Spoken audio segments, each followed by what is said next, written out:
মাঝে মতো না একটু করে বসবো, একটা করে বাঁধবো, এরকম ঠকানো ছিল।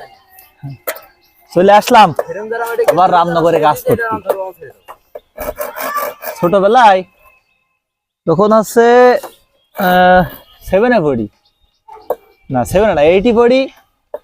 তখন মনে করো স্কুল সপ্তাহে 2 দিন করে যেতাম ঠিকই, কিন্তু দৌড় মারতাম, ক্লাস করতাম না, ফাঁকি দিতাম।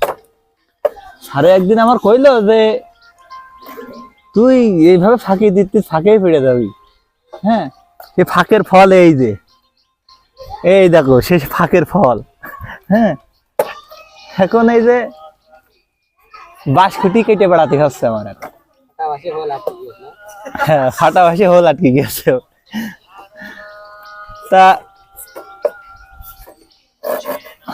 স্যারের কথাটা যুক্তি ছিল, স্যারে একদমই খারাপ কথা কইল না।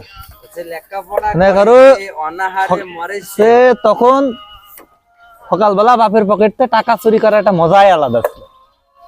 টাকা নিয়ে স্কুলে যেতাম ঠিকই, কিন্তু স্কুলে যাওয়ার নাম করে হ্যাঁ এমনি এমনি না, মেয়ে মানুষ না, এমনি একবার ঘুরে বেড়াতাম, অমনি একবার ঘুরে বেড়াতাম।